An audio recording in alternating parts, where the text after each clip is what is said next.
Hey everybody, welcome to question number 19 from the 2014 Math 7 SOL test. So this question is asking us to determine which coordinate best represents the image of point K if this quadrilateral gets rotated 180 degrees clockwise about the origin. Well, first of all, 180 degree rotation, whether it's clockwise or counterclockwise, it's going to end up in the same place. So it's getting rotated 180 degrees about the origin. Okay? And we have to find the new point K. Well, first of all, let's find the coordinates of the original point K first. It looks like point K, if we start at the origin and we go over to -8,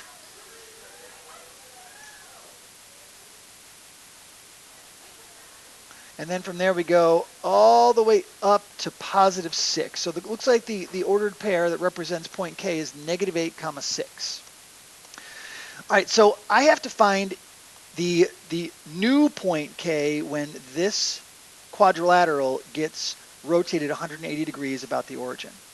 Well, this is a pretty simple problem if you can remember what happens to an ordered pair when it gets rotated 180 degrees about the origin.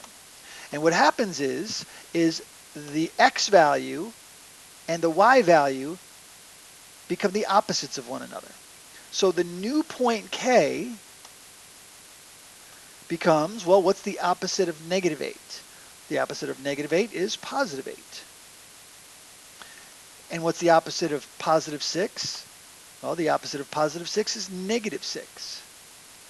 And so, if I were to plot this point, go over 8 and down 6, this is the point right here. This point here would be the rotated 180 degree point of point K. Now, if you are not wanting to memorize this idea, the fact that if a point gets rotated 180 degrees, then its values literally are the inverse of one another or the opposite of one another, then you could regraph this on a coordinate plane by flipping the plane, the entire piece of paper 180 degrees, and then graphing -8, 6, and then turning it back to its original view, and then finding the coordinate of that new point. But to me, it's a little easier if you just remember anything that gets rotated 180 degrees, the x value becomes its opposite, and the y value becomes its opposite. So if we look at our possible answers here, the only answer that seems to make sense is answer C. And we move on to the next question. Okay, thanks for watching the video, everybody. Hope this helped. Have a great day.